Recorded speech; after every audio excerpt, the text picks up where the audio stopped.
This video is proudly brought to you by the On 3 Legs VIPs, very important photographers. If you'd like to become an On 3 Legs VIP, head to patreon.com/on3legs to learn more. Going away on holidays is fun, but as a photographer, it's even more fun when you know that you're going to be able to go away and take some photos. However, it can sometimes be a little bit challenging to take all of our equipment. I like to use a tripod, and most landscape photographers do. And so I've gone through the process of trying to work out what is the best travel options for me.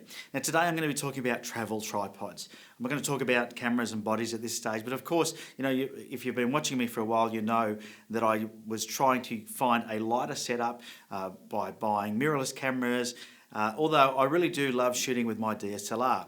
And so what that means though is that if I'm going to take my DSLR, I also need a very decent tripod. So the first tripod that I got was this thing here called a Benro Travel Angel. And you can see it's extremely small and compact, comes in this small bag.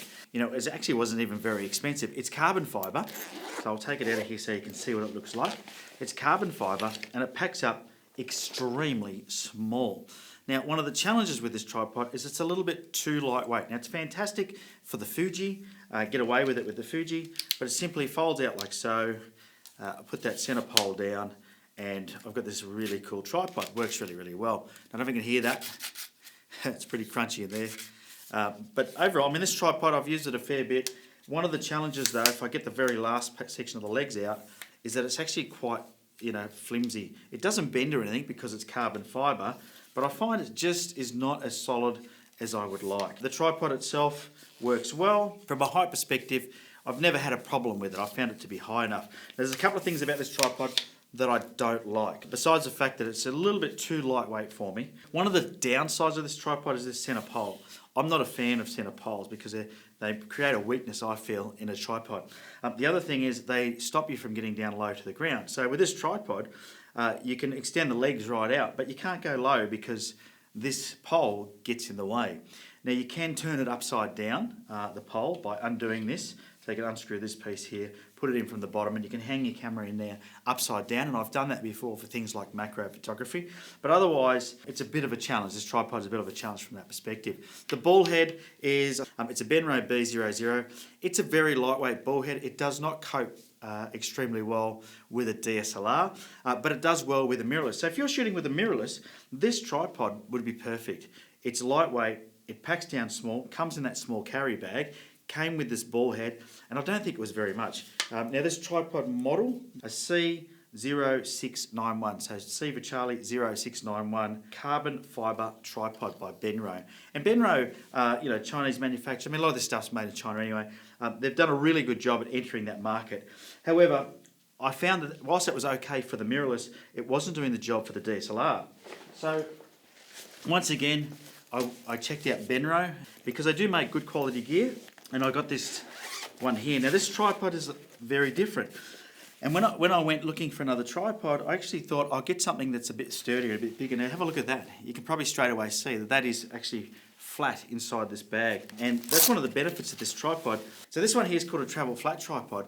And if you have a look, when it's packed, it packs flat. Now the benefit of that is you can lay it in the bottom of your suitcase. It's not very long either, so it fits in most suitcases relatively well. And once again, it's quite light. This one here is called the C3180T.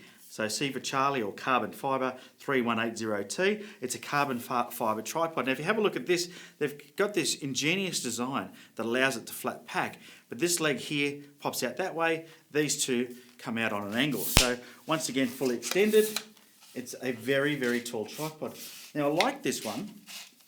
It is most similar to my Really Right Stuff tripod in the fact that it doesn't have the centre piece coming up in the middle. So it's nice and sturdy, and it's really quite tall. That'll give you an idea of how tall it goes. So once again, even though there's no centre pole, it's a very tall tripod and a very, very sturdy tripod. So it has 1, 2, 3, 4 sections, as opposed to my Really Right Stuff that has 3 sections. This smaller one here has 2, 3, 4, 5 sections. Hence, it packs up shorter. But the end leg on that one is very, very narrow. And it also has that centre pole that I don't like. The other thing on this one has the B2 head. It doesn't handle the full weight of the DSLR if I have my big lens on there like the 14 to 24 with a Nikon D850 or something like that, 100% well, but it does relatively well, and it operates very similar to the ball head that I have on my other tripod, and that is that it has, has a friction adjustment, has an adjustment for spinning, has a friction adjustment, and it has the adjustment for adjusting the ball, and then it has this mechanism for locking in the Arca Swiss plate, or in my case the L brackets. Carbon fibre, so really light, really comfortable to use, and comes in this bag. In addition, they give you some spiked feet, and it's a really nice carry bag. They've done a really good job of making it comfortable for you to carry that around separately if you have to. You could definitely take that as carry-on on the plane. Has a good shoulder strap for you if you're going to carry it around separately. But I always strap my tripod to my camera bag when I'm carrying around, and travelling with this one is actually really easy. I put it into my my suitcase nicely. One of the things I was contemplating doing with this was keeping the legs and upgrading the ball head to something a bit better, but at this stage I'm just sticking with it because it does the job and I find it works really, really well. So if you're looking for a travel tripod, there's a couple of options. Benro is a brand that I think is really underrated. They're really well priced. Carbon fibre to me is carbon fibre. I've had both of these tripods for years. They've been on several jaunts. They've been in the mud, the sea, the salt, the sand, the wind, you name it. They've been out in the weather and the elements, and they're still going strong. Like all things like this, they need a little bit of maintenance to keep them in good condition. But overall, considering that they were quite a low investment level, I think it might have been a couple $100, maybe $250 or something for that one. I think this one was under $400 from a Benro dealer. So they're not expensive to do, but there's certainly options out there if you're looking for a travel tripod. So as a photographer, if you're going out and exploring, and you want to be able to take your tripod with you in your suitcase, you need something that is going to pack down small and be relatively light, because obviously we all have weight limits, and going to fit into your bag. So there you go, a couple of great travel tripods for you to think about. Traveling doesn't mean that you don't have to take a nice sturdy tripod with you. Something for DSLR, something for mirrorless.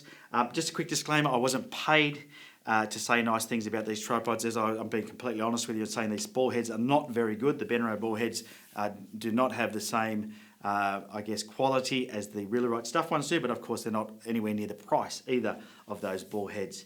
But both a fantastic option. Travelling with your camera gear doesn't mean that you can't take a good sturdy tripod with you. That's what we've proven here today, and these are the two that I use. And no one's paid me, as I said, to say that, but I get a lot of questions when people see the vlogs where I'm using this gear and they'd like to know more about it. Now, you know what to do. If you've enjoyed the video, make sure you smash that like button, hit the subscribe button, and get out there and take some photos.